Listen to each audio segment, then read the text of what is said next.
Hus, welcome, bro. Thanks for having me, bro. Man, you got a bit of a social media platform going on now, man. Yeah, started in November.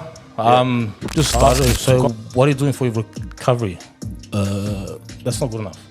How many times did you relapse? About 500 times. Bro, the amount of times I went to bed saying, Ya Allah, please let me wake up in the morning. I was scared I want to die. I used that much. And you can't get out of it. Sorry, man. That just No, That's all right, bro. man. yeah. Hus, welcome, bro. Thanks for having me, bro. Welcome here, man. Hey, well, man. From Melbourne. From Melbourne, Broadmeadows. What's going on, man? Nothing, man. I'm here to see the wife and to come see you guys. Good on you, man. You got a bit of a social media platform going on now, man. Yeah, started in November. Just started, it took off, man, subhanAllah. So it happened by itself. And more it took off, I just kept posting. Yeah. I got a pretty good response from the people that were following my stuff. So I thought, just keep this thing going, man. Spreading a really positive vibe, man, for awareness. That's for drug addictions, drug addicts. Drug addiction, drug addicts, not just drug addicts, man, whatever kind of addiction you got. And it's more about change, brother. Yeah. To change your life for the best. Because drug addiction is pretty much change. When you want to recover, it's to change your life. So it's more about changing. Okay, no worries, Yeah. man.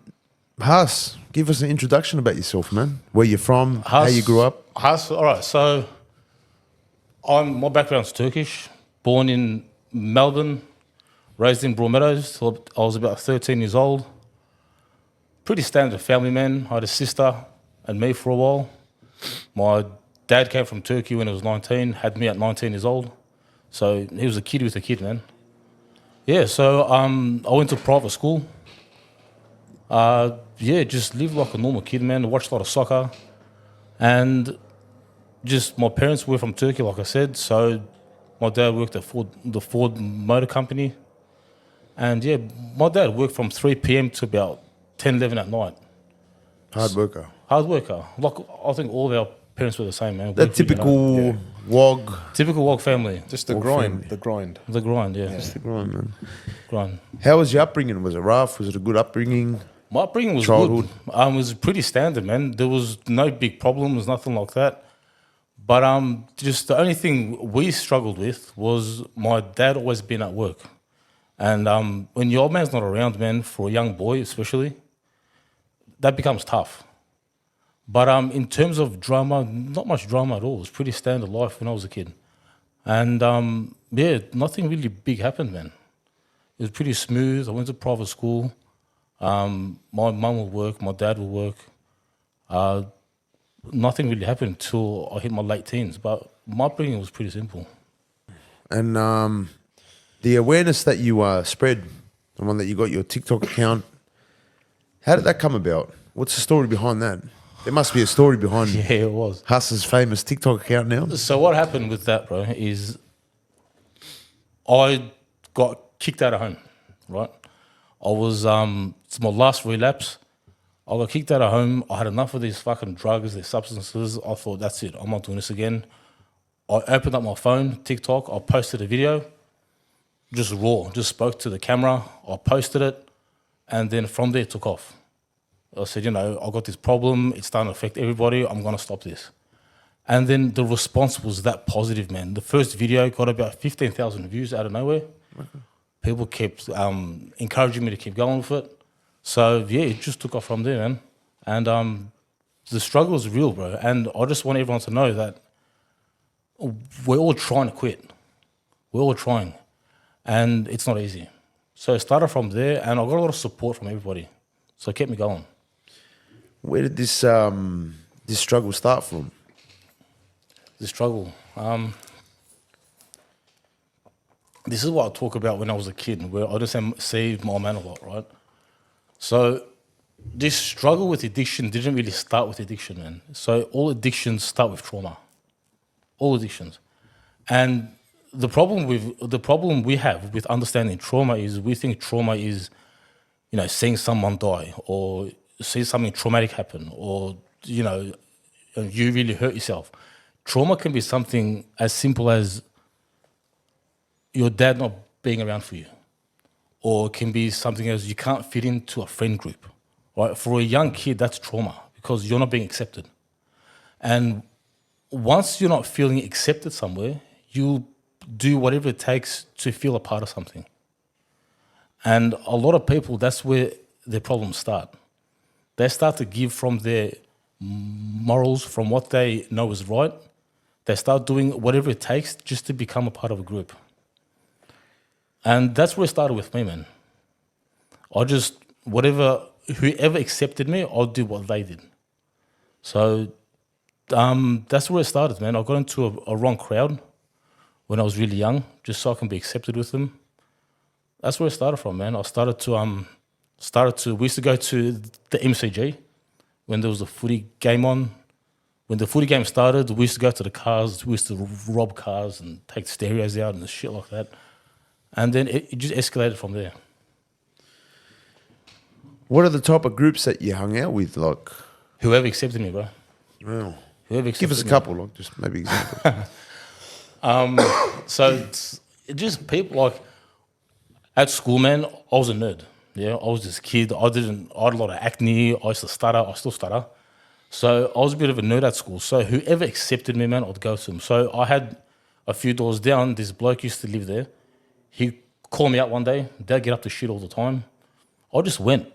I knew they were doing stupid stuff, but the urge to feel accepted was that big. I'll do whatever it takes. So they used to do small crimes. I just started with them. And just from there, from group to group, until I got into the really heavy stuff. What was that heavy stuff then? Heavy stuff. Started with weed. I started with alcohol first. Started with alcohol, then I went to weed, and then I started hitting the ice. And man, as soon as you hit ice, that's where it starts.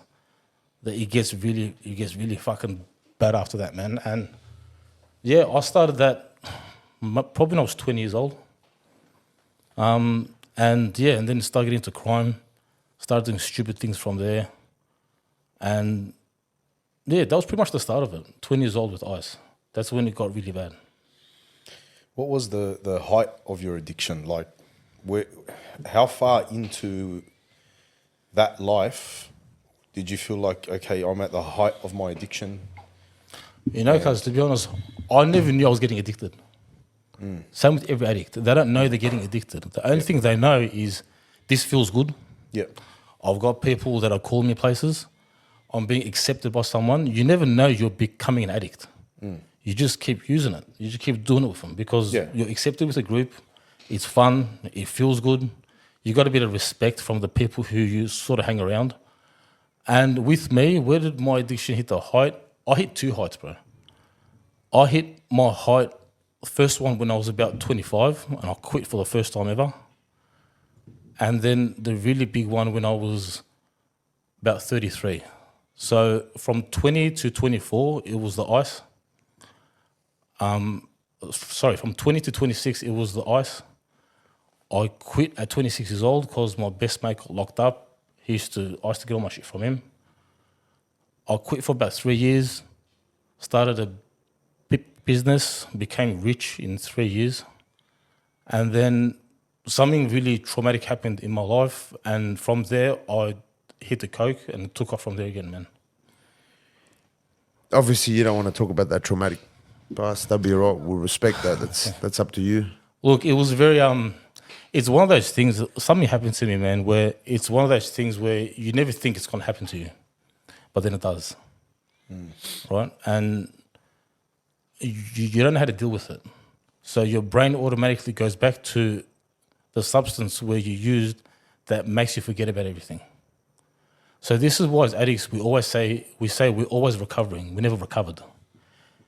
Because if you don't stay on top of it, when something happens in your life that hits very hard, you don't know how to cope, you'll go back to the substance. You'll go back to whatever addiction it was.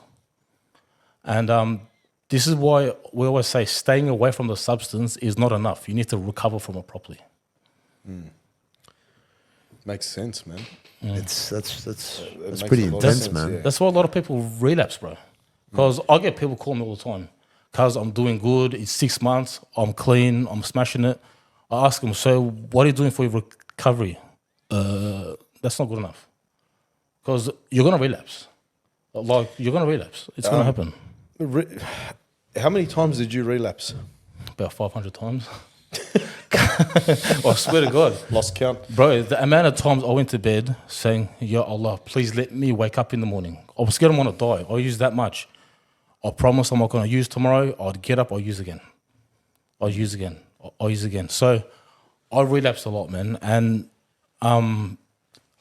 after my first stay at rehab, that's when I learned the most about recovery first. After my first stay, my relapses after that got shorter and I can stop it more sort of easily. Okay. That's Yeah. very, very interesting because I've seen it firsthand as well. There's somebody that I know that has the same issue, and he does relapse. And look, I don't see him in a way where I've got no respect for him. I've got a lot of respect for him because he actually knows when he's relapsed and he knows that he needs to change. Like I see that firsthand, so I know I can actually totally relate to what you're saying. What advice would you give someone that continues to relapse all the time? Cause just keep getting back up, man. Just keep doing it. Don't let that thing take over. The moment you surrender to it, you're gone. The moment you stop trying to quit, you've lost, bro. Yeah. Right? Like I said, I relapsed 500. A lot of people I know that are clean, they don't get on their first go. Second, third, fourth. It takes a few attempts. Yeah. As long as you keep trying to quit, as long as you understand that you can quit, that's when recovery starts to become possible. If you quit on the first relapse that you've done, you're just weak, man. You're weak. You got to start again. You got to try it again. So it's for me, like I'm just trying to think, okay, so what happens when somebody gets into that routine? They know they can stop whenever they want. So basically when they feel like it, they go and relapse. Now, I'm just asking that question because I've witnessed it. Like I could see where that person's going with it. So what's happening now is, for example, they relapse, they know they can beat it, so it's not so bad, whatever. But that then there might be that last time that they relapse and they never come back from it. That's true, man. So that's true. So what's the solution for that? How do you stop relapsing? Like how do you maintain it for such a long period of time where you don't relapse again? That's an awesome question, man. Now, what I would say is if someone keeps going back to it because they know they can stop, they haven't recovered properly, bro. Recovery means you don't need to use a substance no matter what happens in your life. Okay. Yeah?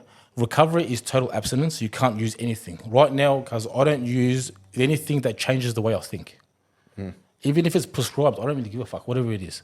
If it changes the way I think, man, I don't use it, right?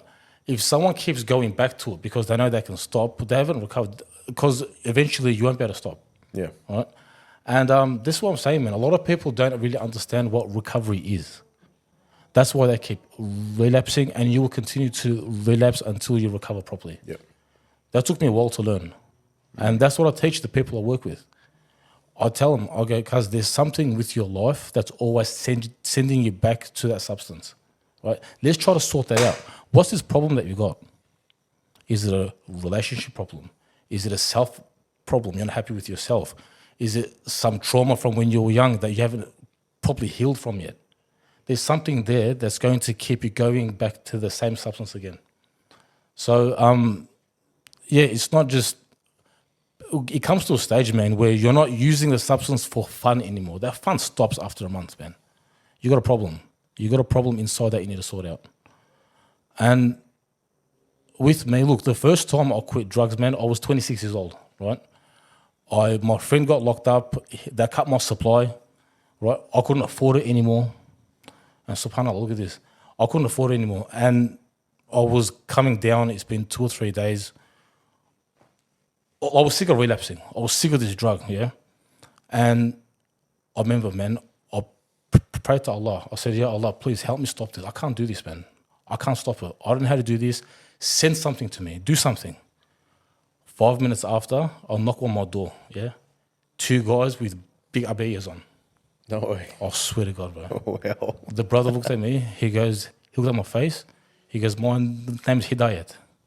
He goes, why don't you come us to pray, bro? Because the tears in my eyes just started.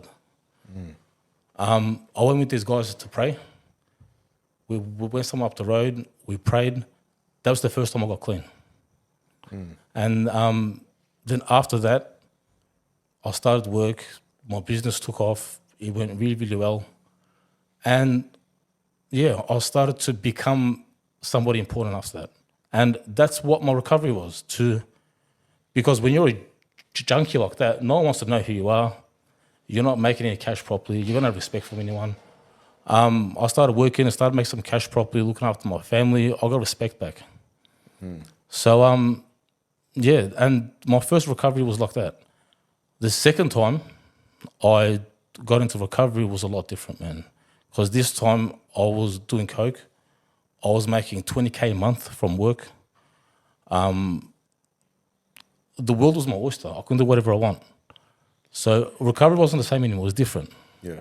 It was different the second time. There was no restrictions. There was no restrictions. Money wasn't a problem. Yeah. Right? Money wasn't a problem. Yeah. So, but see, so your first addiction was ice, you said. First big addiction was ice. I was weed first, but Yeah, weed. But that Ice. first one where you wanted to quit was because it was ice, right? Mm-hmm. And then your second one was cocaine. cocaine. Which one was harder to get off? Like, was it harder because you had the money to fund as well? Like that second time? Like, The harder one to get off was coke, bro. Okay, I'll tell you why. The ice is more addictive, but coke was harder. Man, the coke, that's the devil's drug, man. That does something to your soul, bro. Shards, when you talk about ice, that calms you down a bit. You know, it's a bit more...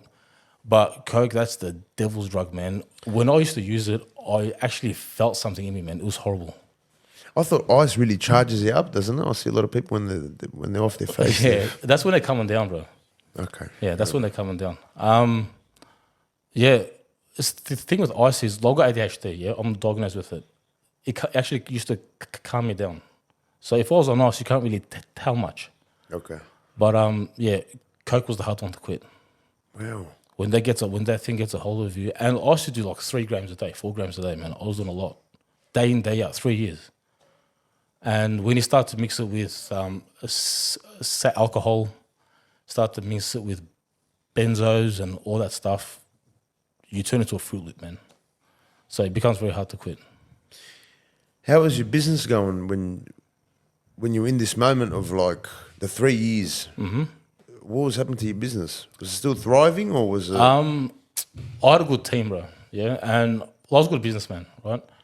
So I set up the company in a way where it used to run without me. But when I started to blow all the cash that I had on stupid stuff, the company needs cash to run properly, right? I wasn't paying the boys on time properly. I wouldn't pay my suppliers. I wouldn't pay my tax. That's when it started to collapse, man. And it will. If you're using drugs, you're running a company, a business, it's going to come down on you. It will, man. And that's what happened. It takes a bit of time, but it does come down on you. How long did you have that business for? That one when you went on your second stint, when you got About successful? 5 years. 5 years. The first year was very hard. The second year, I was making 30K a month, 40K a month. I was making big cash, man. From being broke, in about 3 years' time, I had a couple of houses, a couple of lands, jet skis, cars, a lot of cash, going on $30,000 holidays every year, $40,000 holidays every year. I had all that, and it came down on me. So, yeah, man. But you know what, because it's that, I didn't care about that. I almost lost myself, man. I almost lost myself. I almost lost my family, my parents. I almost lost everyone around me. That's hard. It is, man, because you don't understand the damage you cause to the people around you, the ones that love you the most. Like, if you guys know anyone that's on it, you know, their parents, man. Like, I get a lot of calls not from the addicts, their parents, their siblings, their wives. They don't know they're stuck, guys. They don't know what to do anymore. And I tell them all the time, I say, there's not really much you can do, man. They need to want to change themselves, right? Once they want to change themselves, that's when you can support them.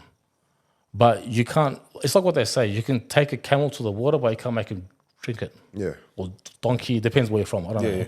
It's the same thing, man. You can lead a horse to water, but you can't make it drink. Horse, cat, whatever you want to take. Yeah. It doesn't really matter.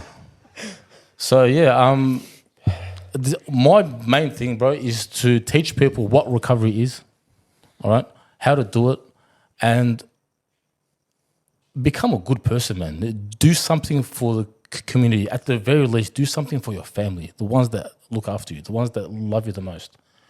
We can all stuff up, man. But what I'm trying to get out there is you can change. Do you really want to change? That's up to you. No one can do that for you, man. And you could only fix yourself if you're willing to change. Everyone else can literally tell you, don't, stop, try cutting stuff for you, you know, stopping you from going here and there, maybe cutting off some certain friends. But if you don't want to change.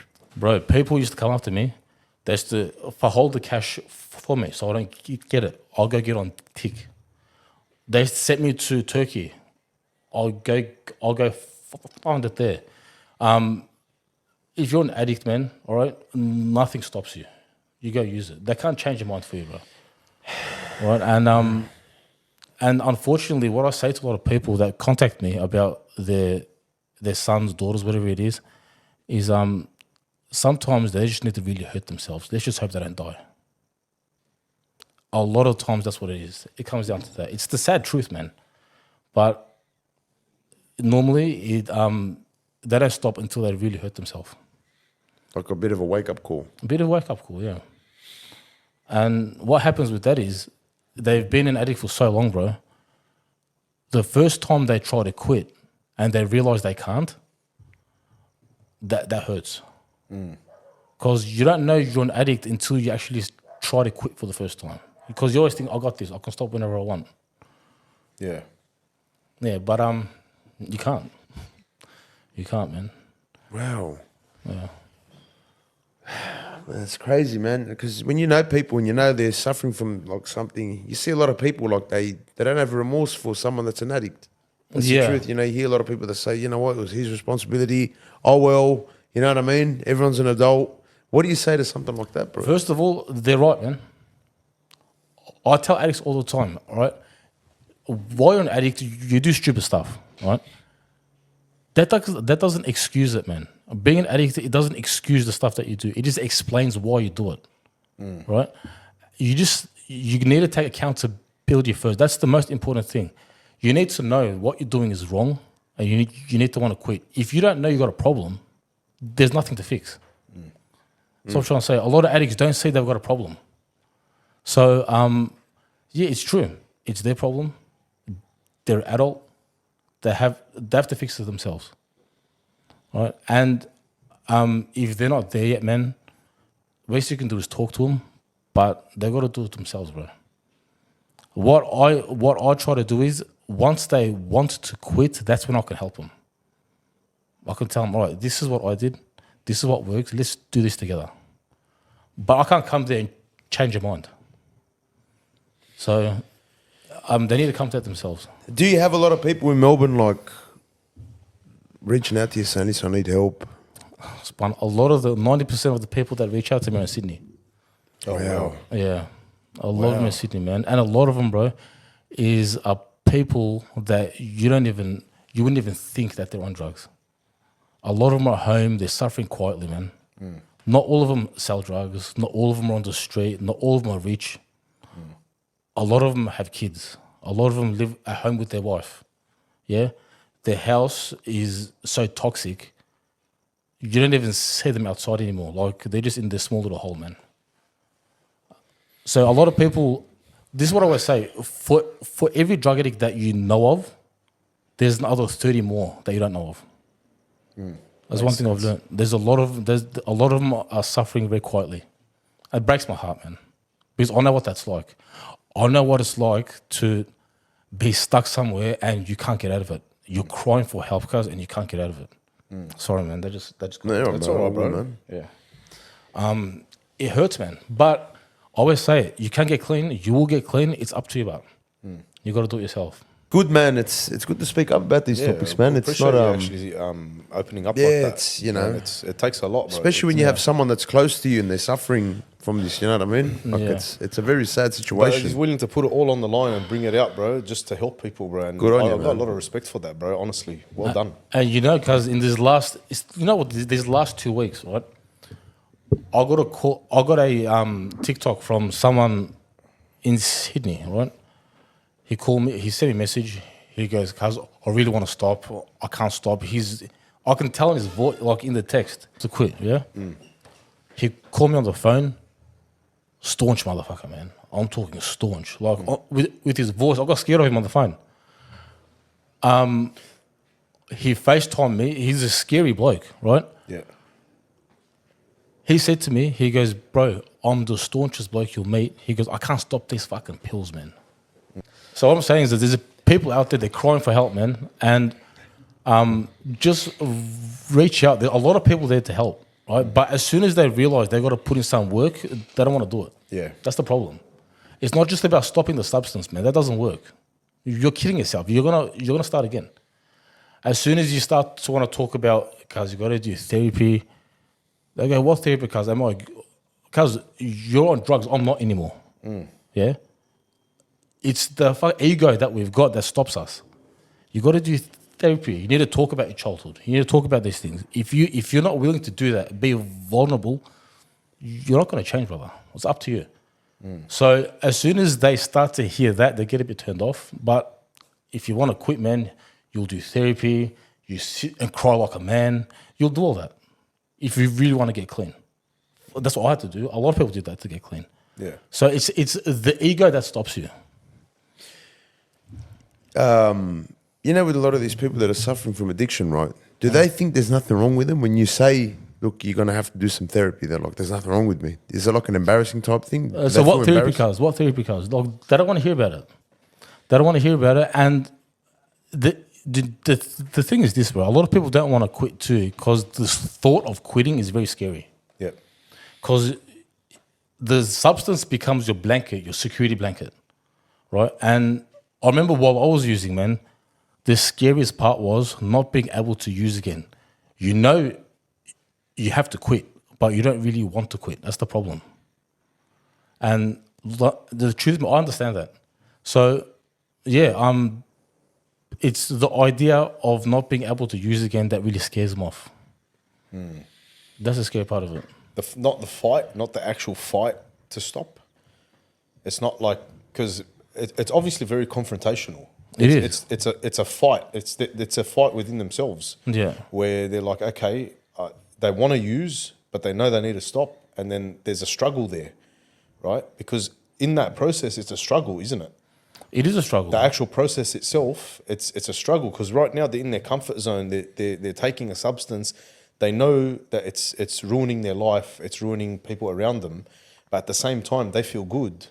So when it comes time for them to actually stop and actually quit that substance, they know there's going to be a struggle there. They know it's going to be a hard thing to do within themselves. So it's more, for me, and I'm not experienced in this, you'd probably know more than me, but I feel like when people say, okay, I want to quit, and they do want to quit and they want to do that, what scares them off is more the actual struggle and the process to get to that end result that they're looking for. You know what I mean? 100%. No, you're on the ball with that. But can a part of it be the actual feeling that comes from the drug as well? Is there like a certain feeling, like a numbness or whatever it is? There is. So, Like a sensation, right? yeah, so it makes you numb, right? Yeah. And one thing in recovery, but what the brother said was so true, it's they're scared of the whole process, because it is, right? One question I get asked a lot is, how do you deal with the withdrawal symptoms? That's the first thing they ask me. There you go. Right? It's going to be really hard for... And I say to them, you just need to experience it, bro. Right? Recovery, a big part of it is learning how to deal with feeling uncomfortable. If you can't deal with, you need to start to sit down and think, all right, I'm getting withdrawal symptoms, I'm getting withdrawals, it doesn't feel good, but it's going to pass. I just need to wait. Yeah? You do that once, twice, 5 times, 10 times. It gets easier as time goes on. So it's feeling uncomfortable. It's the fear of change, bro. Change is uncomfortable. Change is scary, bro. Yeah, no one really likes change. Yeah. But it's necessary. You have to, right? And it's going to be uncomfortable. You need to start doing things you haven't done in your life before, right?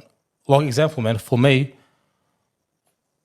to get off, because I didn't have to change much, man. I had to change everything, bro.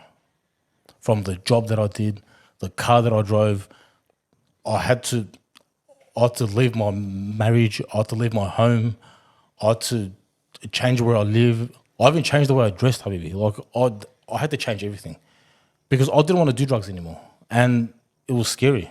It was hard, painful. I got no friends anymore. I don't talk to people. I got my wife I spoke to, and if you share my blood, that's it. I don't talk to no one anymore. And you know what, cuz? I'm really happy. I am. That's the main I'm at thing, peace. isn't it? Yeah. I'm at peace. Because the ones that love me the most, they're still in my life. So it's that change that scares people. Yeah. There's no friends that have tried reaching out to you, anything, or like Oh, old look. past or nothing like that? Or Well, there's a couple of friends I've got still that we keep in touch with, but they don't use anything. Right? They've never used. And we maybe catch up once a month for a coffee, and that's it. We don't really do much more than that. How was it like before? So now you're saying you had this friendship, like now you see your friends once a month. What was it like with your friends before? Was it every day? Couple I was days never later, at hey home. boys? I was never at home. I was always out, bro. You would never see me at home. Right? I was always out. And it was the whole year. It doesn't matter. Ramadan, it doesn't matter. I was always out doing stuff all the time. I was never home. And that's pretty much the life of every addict, man. Because staying home is uncomfortable. It's uncomfortable, bro. You're cooked at home. You got your mum, your dad, or your wife, your kids. It's an uncomfortable place to be. So you're out and about doing stupid things. Then you get up to stupid shit, man. you really do.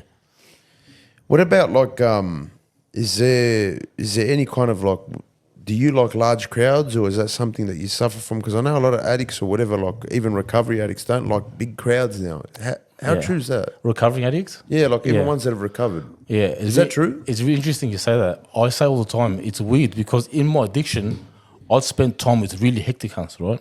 Doing stupid things all the time. At the start of recovery, going to the supermarket, you get anxiety. Right? And the reason why that is, while you're using, you're numb.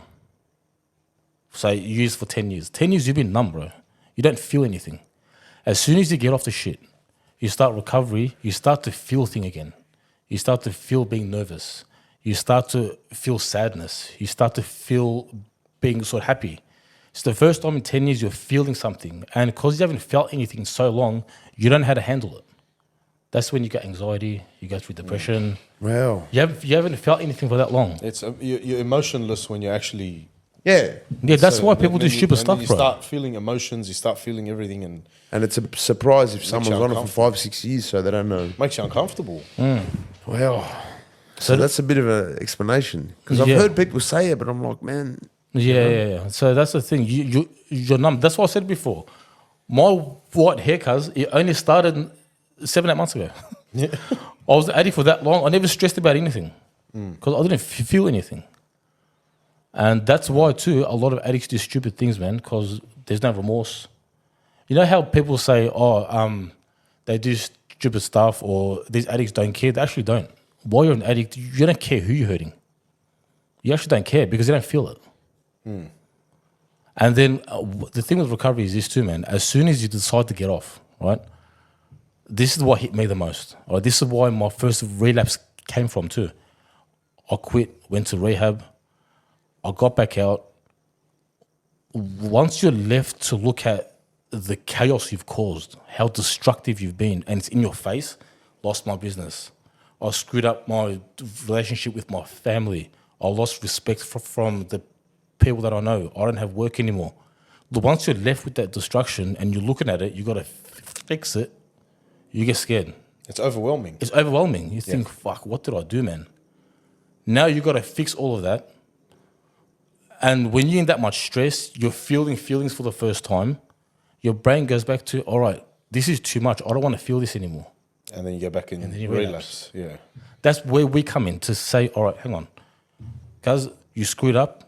You're going to face it, but I want to help you do it. We're going to be all right. It's going to be okay, man. All right? And The one thing that works with that, bro, is religion plays a big part of recovery. How important is religion to you? You're Muslim. Yeah, alhamdulillah. How important is religion, and how did you find it in this time where you were going for a rough patch? Like, where did it come in? Because I know the first time you told me now that the two brothers came, it's come pray, but then the second one was where you. So the second one, man. So when I turned 29, I'll give you a bit of a thing at that one. When I turned 29 years old, when I was 30 years old, I had my first kid, alhamdulillah, right? I had a daughter. She was diagnosed with a condition with her heart, right? When I was 32, I was off my chops on drugs. I picked up my addiction again. The doctor said to us, she needs open heart surgery at 3 years old. And I was using at this time. She had the surgery. I was in the hospital wrecking. In the hospital, bro. I couldn't stop myself, right? Something went wrong in the surgery. We thought she's never going to be able to walk, talk again. All right? She's 3 years old. That night, man, I went home.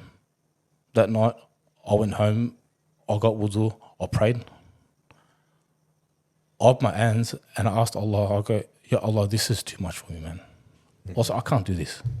I said, you say I won't burden you with something that you can't handle, but this is too much. I go, please help me. Show me a way out, man. Please. I got into bed. I opened the Quran on my phone. The first words I read, subhanAllah, man. Today we have lifted a burden off your shoulders.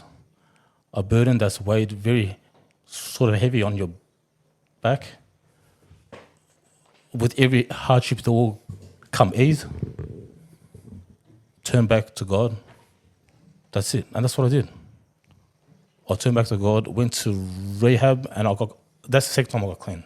So the 2 times I got clean, man, I turned back to my deen. And what religion did for me in my recovery, first of all, it gives you direction. It gave me direction. And it gave me hope. And it's going to be all right, man. That's what it gave me. It's going to be all right.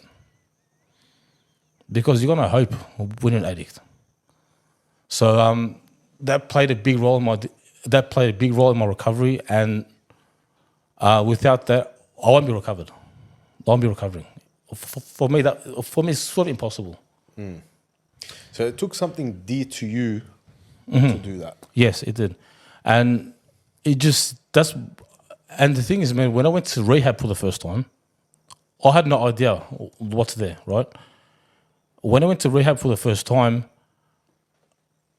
the only thing they were talking about there was God, too.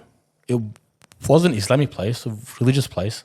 So if you go to the program of Narcotics Anonymous, for example, a big part of their program is turning to God.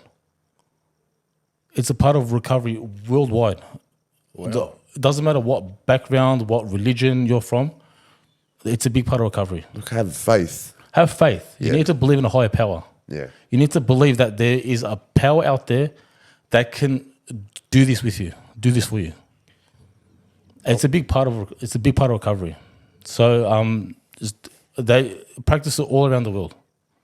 I'm gonna throw a question out there. It's gonna be a tough question because since you brought that up, if you were to come across somebody now who is an addict and he wants to get clean, he wants to move on with his life, happens to be an atheist. I know it might sound like a stupid question. No, it's not. It happens all the time. But obviously, you've got to help these people, or this is something that you want to do, right? So how would you tackle that if you take religion out of the equation? This happened to me a lot of times, right? The one thing I asked them is, you're an atheist, that's fine, right? How has that played positively in your life so far? What benefit are you getting out of it? They say not much. They don't say anything. I just say, okay, let's stay like that. Let's start with the idea that there might be something out there. There might be, because you need hope, right? You can't do this yourself, because if you could do it yourself, you would have stopped it already. Yep. You can't do it yourself. Let's start with the idea that there might be something out there. And it works, bro. That's pretty good, man. That is pretty good, That actually. is, that's actually really, really good, man. It works, cuz. Like, Yeah. it works. Cuz, what your religion is, you believe, that's up to you, cuz. I don't care. I want you to get clean. If you're an atheist, you deserve to get clean. If you're Hindu, you're Muslim, you're Christian, you deserve to get clean, right? But a part of the program to get clean is to believe that there is a power out there that can do this for you. Because you can't do it yourself, obviously. Something that's going to carry you through it. Yeah, something that's going to carry you through it. Something to give you hope because you got none left. You've been trying for 30 years. Yeah.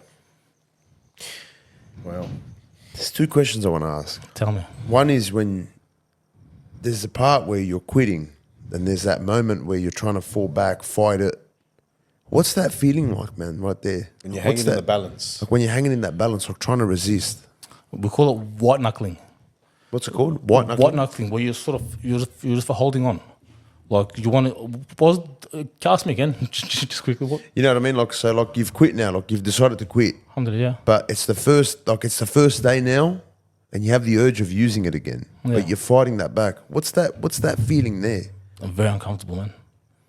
Very uncomfortable. Yeah.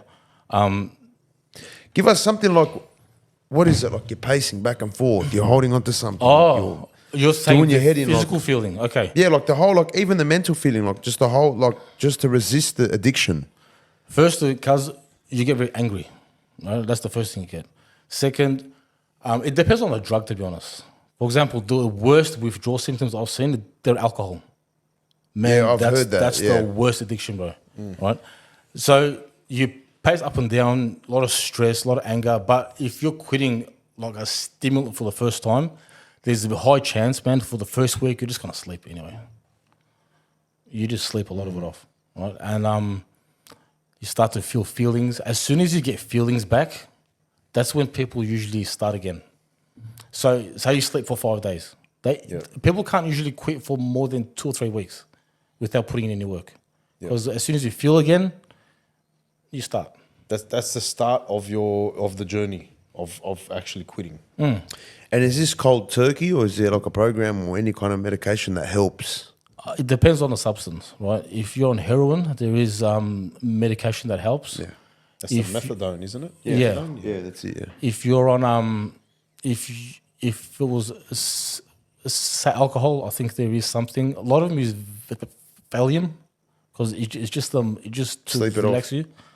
That's what I used the first time, but every other time after that, man, I just went cold turkey because I learned enough about recovery to be able to do it myself. With the cocaine addiction? So I went from weed to ice, cocaine, and I started ice again the last time. And that one, you went cold turkey? Cold turkey. Respect, bro. Honestly. Respect, bro. Yeah. It's very hard, man. But the thing is this, I was working on my recovery for a long time, so I knew what to expect. I always try to learn, because one thing, man, I never gave into that stupid thing. I never gave into it. I said, I'm quitting this. I don't care how, like, I'm going to quit this. And if you got the determination, man, and you get help from God, it happens, man. It happens. Just how much do you want it? It's like you just got to get up. Every time it knocks you down, you got to get up and fight it again. Get up, bro. You throw punches back, cuz. Fight it again, You throw fight it punches again back until yeah. you win. Exactly. That's it. That's pretty much, there's no choice. Get That's sober, the mindset. get sober or die trying, man. That's the mindset. That's what it is. That's like the war. mindset. You got to Yeah, keep it's a fighting war, this cuz. until you Yeah. win. It's war, cuz. What was your strongest weapon against these urges? Dua and prayer. So faith, religion. Faith, bro. Faith. Wow. That's what works for me, and that's what works for a lot of people that I know too. Plays a big role. Bro, it's pretty much the backbone of it. Wow. People don't want to hear it. I understand. People have reservations against God. I get that, bro. Yeah. Some people have had a very hard life. I get it, man. Yeah. I get it. Yeah. But like I said, I want you to get clean, and this is how I know how to do it, and it works. I'm not here to judge your background, your religion. I don't really care, man. I just want you to get sober, and because you deserve to get sober, and this is how I know how to do it. Good on you, bro. How long have you been clean now? Not too long. Not too long. I had a very short relapse within the past year. It was very short, but just before I divorced, I left home. I had a bit of a short stint. But I don't really share it because I don't think clean time is that important, right? I've seen people clean 10 years, they're fucking miserable, bro. I've seen people clean for 6 months, they're in a really good headspace because they're recovered properly. You can spend 10 years, you can spend 10 years not recover, but be off drugs and you can be fucking miserable. That's worse, not worse, but that's also bad, man. If you're gonna quit drugs, you don't want to be miserable. That's the thing, that they're always, it's always open. It's always there for them to fall back into it. Yeah. Is that because they Exactly. Yeah. Is that because they got the mindset of like they're kind of running away and they're not tackling it? That's why they're miserable. Can you say Exactly that? Exactly that. Okay. So what it is, man, is they're distracting themselves with the problem that's making you an addict in the first place, right? Say, for example, your problem is, I don't know, let's get hectic here, yeah? You got sexually abused as a kid, let's just say, right? You got clean, you don't work on your trauma, but you start to work 24/7. You don't work on your trauma, but you start to work 24/7. You distract yourself with, sport too much gym. You haven't worked on your problem. Do you get what I'm trying to say? That's what happens. So, for example, whenever I relapsed, I wouldn't work for about 4 months. Just to really sit there and understand what happened. To work on my recovery, to work on it properly. People like my dad, he's an older Turk, yeah? He goes, go work, you need to distract yourself. That's probably the worst thing you can do. Wow. That's just the old school mentality, Yeah. man. But I've always thought that's probably the way to do it. Yeah. And I'm learning now myself. Keep yourself busy. Yeah. Keep yourself busy. Yeah, look, I understand that, right? But you went through something traumatic for a long time. You were on drugs for a long time. Cuz take some time off. Really work on yourself first. You can always start work, cuz you're going to find a job, right? Go on Centrelink, that's what it's there for. Get therapy, go to programs, talk to people, research about it. That's what I did. A lot of research on addiction. Learn about why you became like that. Because you became an addict because of the person you were. You want to change that person. That's right. Because you could just become an addict again if you're the same person. You will become an addict again. Exactly. Yeah. I You will. understand. You want to change yourself, man. Yeah. That is very, very interesting. So one of the things I try to talk about too a lot is getting people off drugs is hard, bro. It's very hard because it's a lot of work. And let's be honest, man, a lot of people don't do it. A lot of people don't do it properly anyway. They don't want to put the work in. They don't want to it's scary, cuz. It's scary. What I'm trying to also work on now, inshallah, is how do we stop this from happening? How do we stop our kids? Preventing it. Prevention is the best cure, right? So what do we do from now on? There's that's really important, bro. Because once you're an addict, it's hard to get clean, right? So let's stop from the start. And that's one thing I'm researching now, and it's very interesting, man. And one thing I can say, bro, it starts at home. Of course. Always starts at home, bro. Especially young boys, man. I'll tell you something I noticed. With young boys, a lot of them that have had a pretty heavy addiction, it starts at home.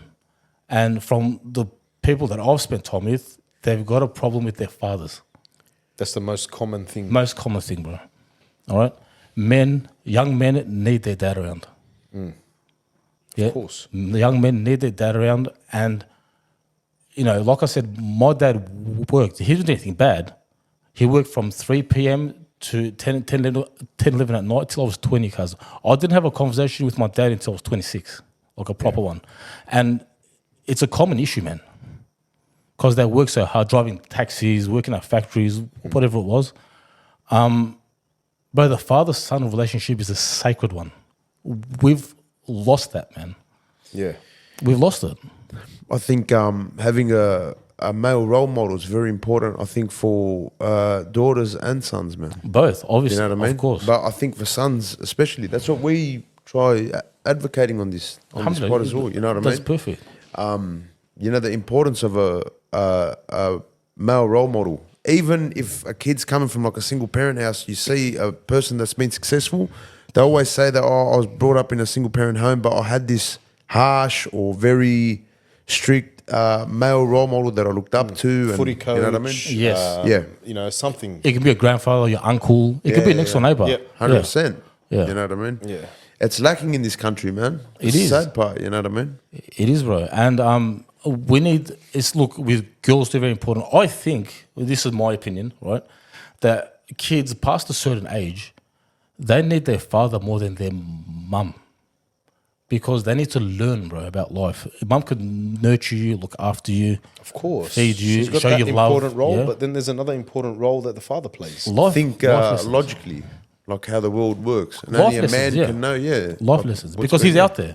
He's out Exactly. there, man. He's doing the hustle. It's true. And for young boys, only the father can understand exactly what they're feeling and what they're going through because he was once in, a boy.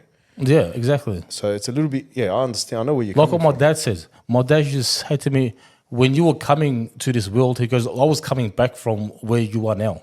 He goes, I've been there, I've done that. So to have your dad around as a young man especially, because I'm a bloke, I work with blokes. I don't work with females too much. I don't think it's appropriate. But I work with a lot of blokes and father-son relationship is something that always comes up. Yeah. Always comes up, man. So that's one thing we need to work on. And to be honest, man, in this generation, like in our generation now, we're a lot more hip to it. We actually do spend more time. I realised a lot of my friends, a lot of people I know, they spend a lot more time with their kids. Like we're a bit more Friendly. aware of the situation. Aware, we've seen the world different to, especially parents that are coming from overseas, like our parents, right? That too.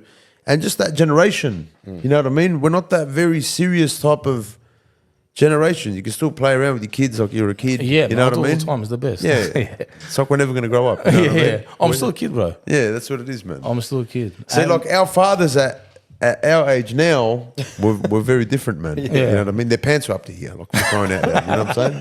Not my dad, bro. But yeah. Yeah.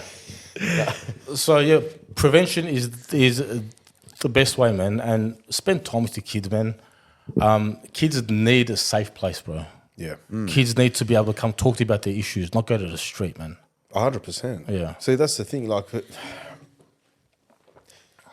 the message to single mothers out there that use their kids as a kind of, that weaponize their kids against their. You're destroying your children. ex. You're destroying your children. You are. You are. And they don't. I don't think they know to what extent. I think they feel like, yep, I can look after them. They'll be sweet. Yeah. But as you just said, there's a lot of things psychologically that go on in the child's head that you can't pick that. They'll play up. They'll do something that's totally unrelated to what they're feeling, and you don't know.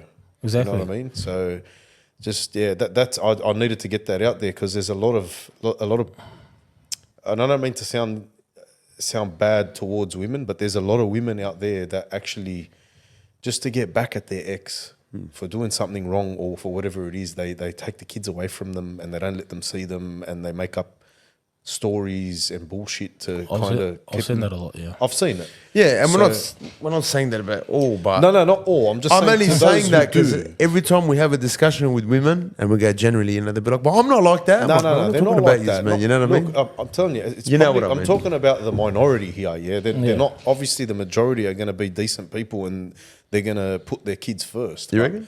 But robbing a child, of a father figure, especially their own father, Yeah. is I think it's a great crime. It It's is, evil, but it's a man. crime, cuz. It's evil, a crime. bro. Kids need their fathers, bro. Absolutely. Kids need. Unless they're an abusive dad or whatever, and it's for their own protection, it's a different story. It's different. yeah. Totally understand that.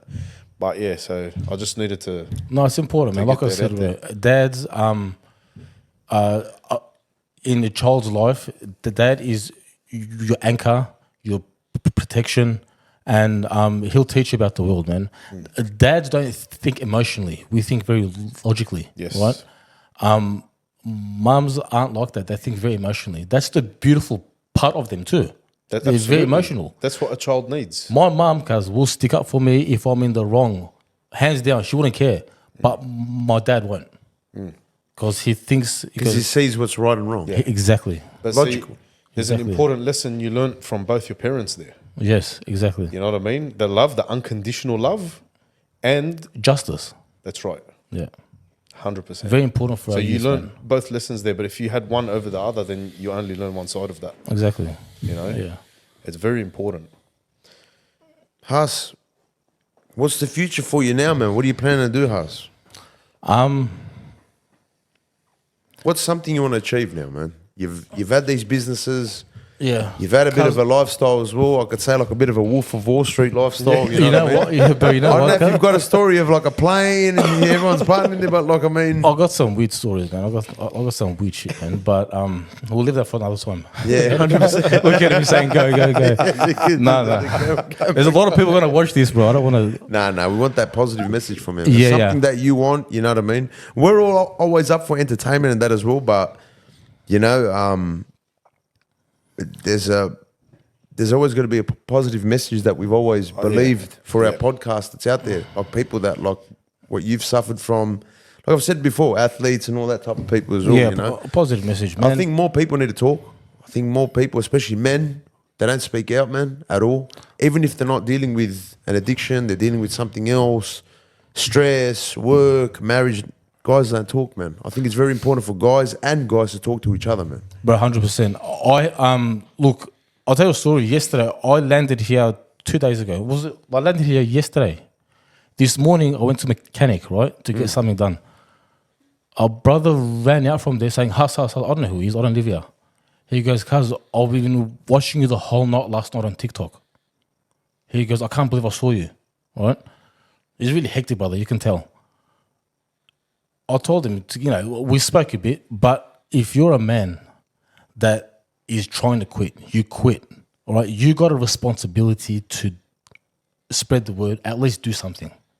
Right? That's one thing I'm going to say. If you've lived a life that's really almost destroyed you, you got yourself out of it, it's selfish for you to keep what you've done to yourself.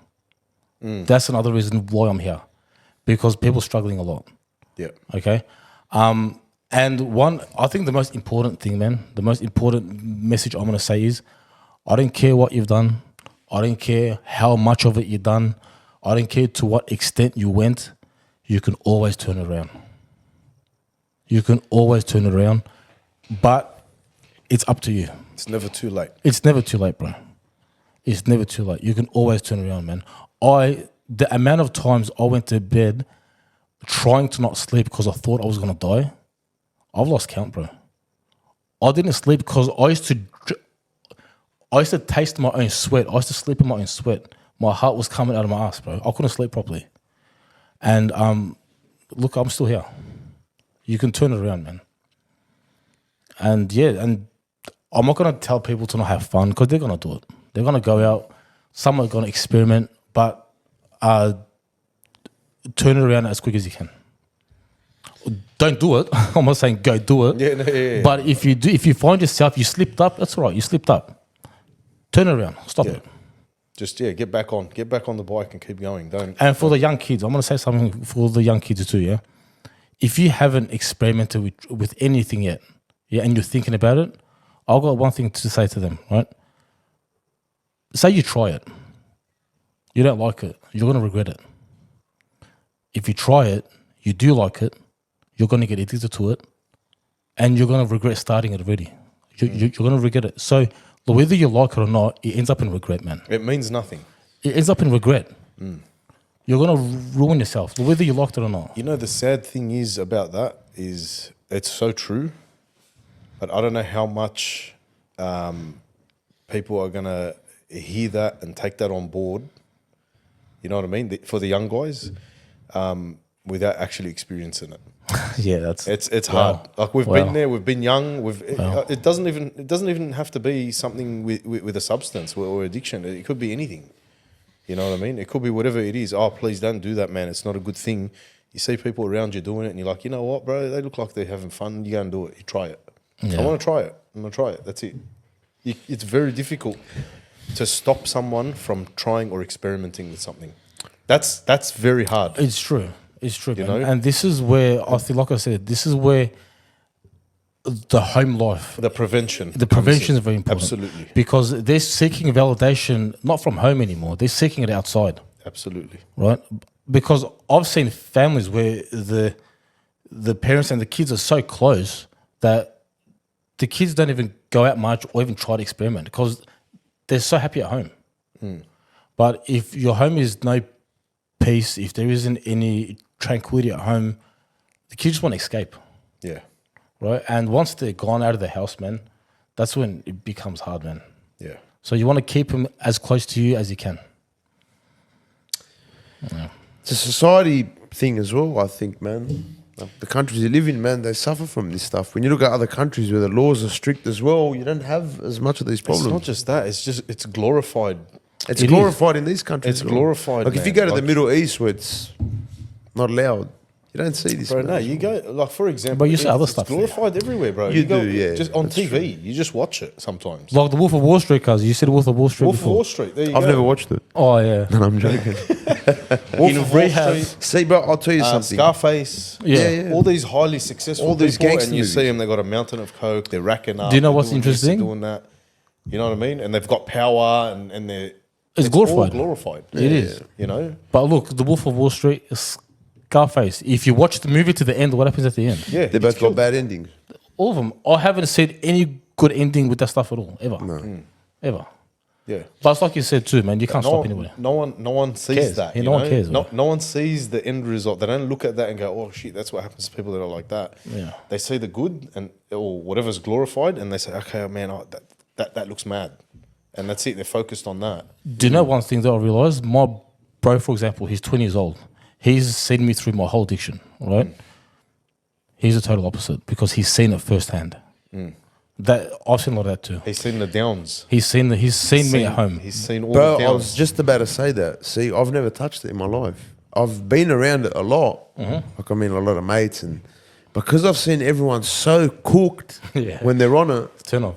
and I've been sober, I used to drink a long time ago. I'd be like, I'm never trying this, man. Yeah, Because I'd see it as I'm sober going, what's so good about this? Yeah. They're all like this and they're all cooked up and they're thinking there's a UFO in front, all that shit. So I'm looking Shadow from the man. outside thinking, man, I'm never going to touch this. Because obviously you'd be like, bro, you want to try something? I'd be like, man, get this out of my fucking face. You know what I mean? Because I've seen that side, I was lucky enough. I don't know, maybe if I was, you never know. It But takes a certain type of strength too, but you can't just credit it to what you've seen. It's more about yourself, within yourself. If you're comfortable with yourself. 100%, bro. that too, the way You know what I mean? 100%. the way you're brought up. But if you see an ugly side straight away of it, of anything, That right? can stop you, yeah. It could stop you straight away because it turns you off, man. Yeah. You know what I mean? But what he said is so true, cuz. The Yeah. way I started was exactly that.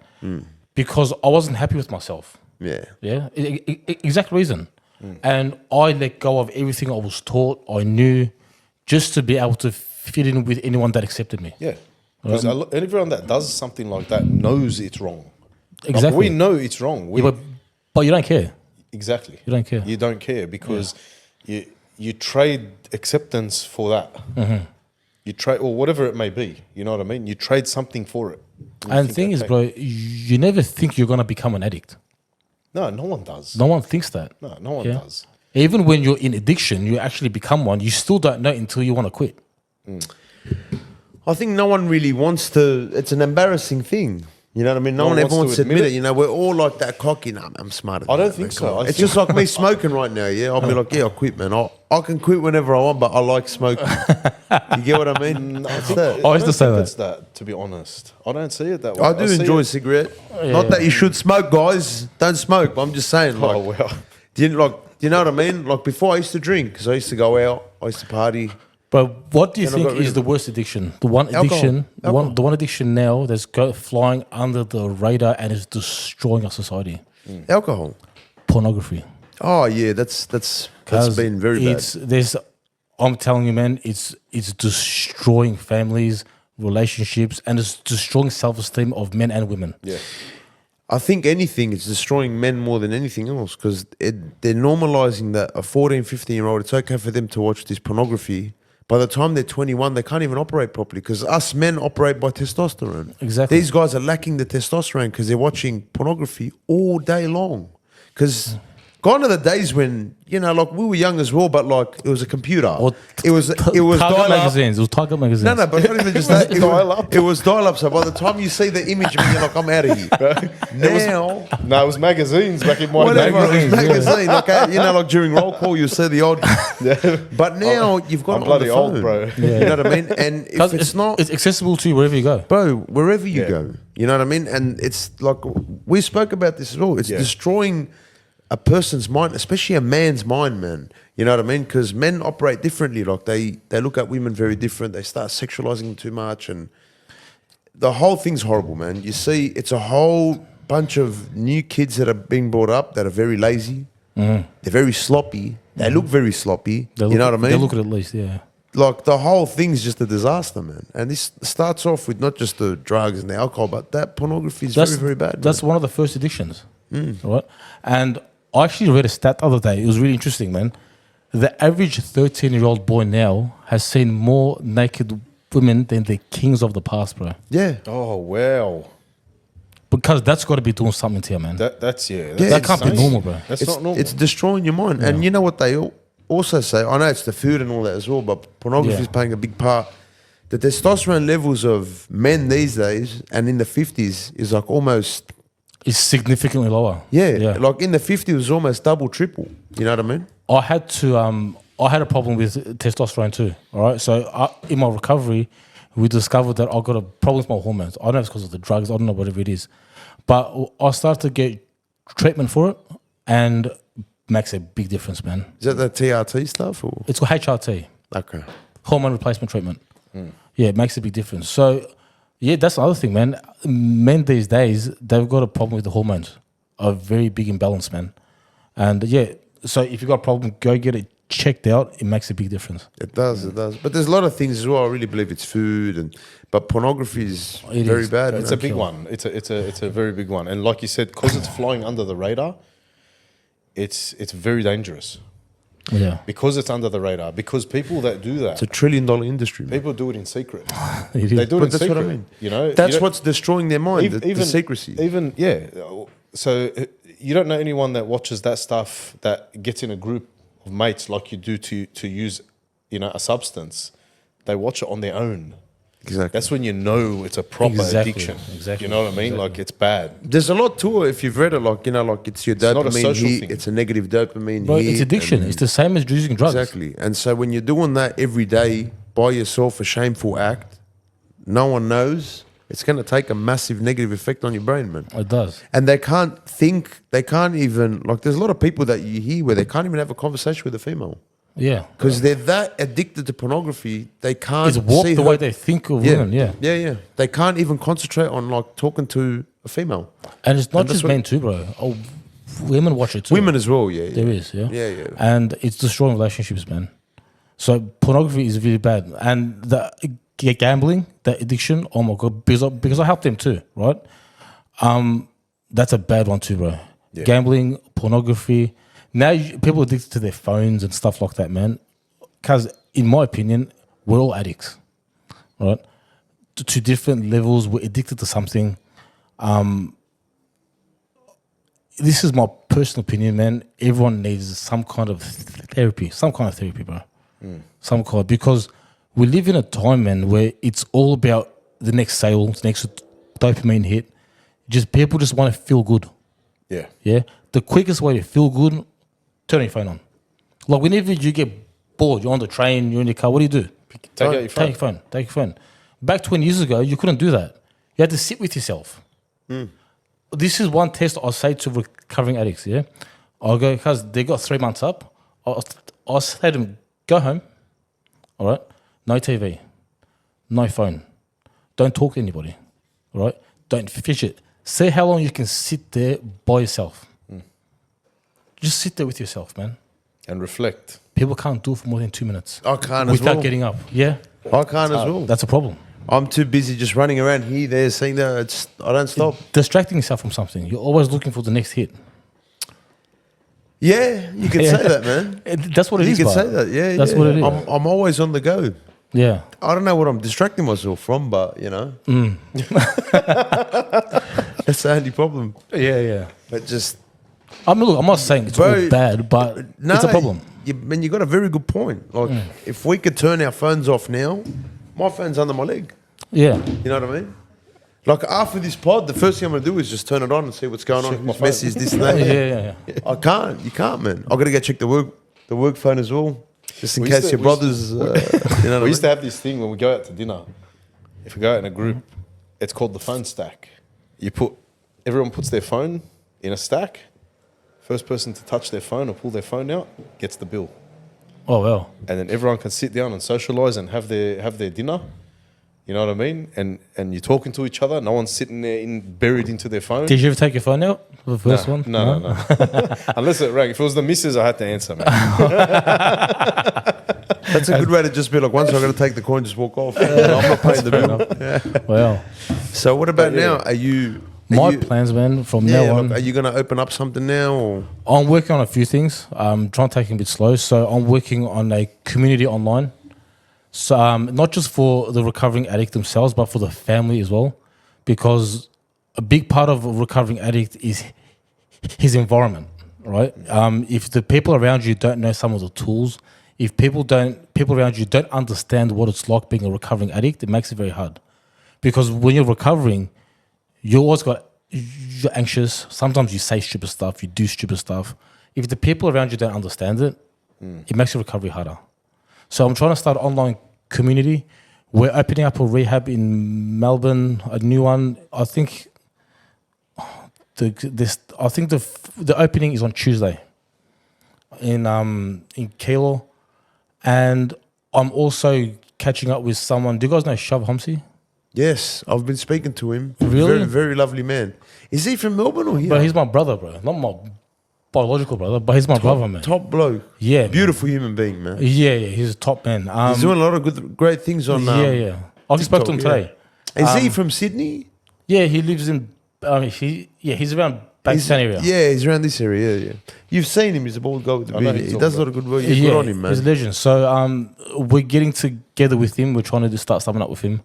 Like I said, I'm writing a book and I'm trying to write my own recovery program. So slowly, man. If I can do this stuff for a living, look after my family, that's a dream come true. Because I hate doing electrical work, man. I'm fucking. It's good money, but Sparky, bro. Who says that, cuz? Who says that? I don't know who Come says on, man. that, bro. Everyone's living. Every Good money. Sparky- I'm broke. I got $20 in my pocket, bro. Every Spark is living it up here, man. They come in, they charge an arm and a leg for just putting a plug in the thing, and you're like, Oh, "Come on, man, you well. serious, man?" Yeah. Sydney, mate, you know it is. I don't know, man. But I've been doing 20 years. I hate it, but I'll do it because I have to. I'm grateful that I've got a job, but if I can do this and make a living at the same time, that'd be a dream come true, man. Hopefully you do, man. Hopefully you do, You bro. think- I Because think you'll you be should- making a difference too. Yeah. That's the main thing, bro, to make a difference, man. It's all good to have a bit of entertainment as well. Of course, there's always man. got to be that positive message you should always get out there, bro. You know One what I thing, when I started this TikTok, one thing I wanted to do was, because I've been in a stupid headspace for a long time, right? If I pass on the way home now, or if I pass, my kid's going to see my TikTok and say, my dad was trying to make a difference. Yeah. He was trying to do something good. 100%. Yeah, because I don't want to be known as that guy, the one that was an addict.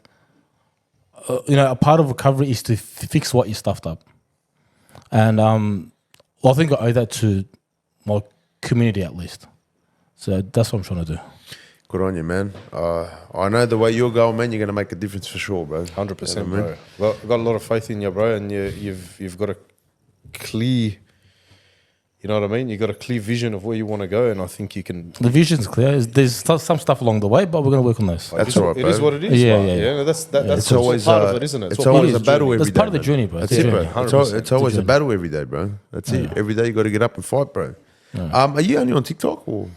I'm only on TikTok. I am looking into other platforms. I just don't have a lot of time, but I'm looking at other platforms. I'm opening up an online school. So there's a few things happening, bro. Get your Instagram and stuff happening, man. Just open it up. Because Doesn't hurt. I'm a technology retard, bro. I don't know how to do a lot Yeah, of so am I. Yeah. Don't worry. Bro, we all are, but Yeah. you have to. I gotta try something, man. Technology retard, you like that one? Yeah, I like that. Yeah. I'm gonna use it. We're probably going to give it a bit of, we're going to wrap it up. Yeah, we're going to wrap it up, man. Boys, thanks for having me. No, thank you, Us, bro. respect, Legend. brother. You Well know what I done. mean? Good on you. I hope it's not the first and last. First time, but not the last, man. No, I'm here. Yeah, of Guys, course. You're gonna have to come back again. I'll man. come here. I'll come here often. I'll be happy to come and talk to you guys whenever, man. There's still a lot more we can talk about. Yeah, 100%. All right. Probably some stuff. Once you get what you're doing online and going, then we'll talk to you again, man. I look forward Before we Get it let out you there go, with before we forward let to you go, so we got a motto always, man. It's usually called men on top, to you. Men on top. but not men on top like, you know what I mean. Our men on top is more like be responsible, be strong, look after yourself. You know what I After your mean? family, Yeah, Look after lead, your of family, lead. Yeah. Even if it's in a relationship, look after your women, 100%. which means your Accountability. mum, sister, daughter, wife. You know what I mean? like a real man. Like a real man. You know what I mean? 100%. Something that's missing these days, especially here. Fuck, it's just fucking hopeless. So that's bro. our motto, bro, and we get every guest to say it. So I'm Every gonna guest, get you if to they can say men on top, bro, men on top, brother. You Men know on what I top, mean? bro. Men on top. Done. Men on There you top. go, bro. Done, done. Men on top. All right, guys. Till next time. Thanks, us. Thanks for coming, us. Thanks See for you having me, guys. man. See you guys. Ciao.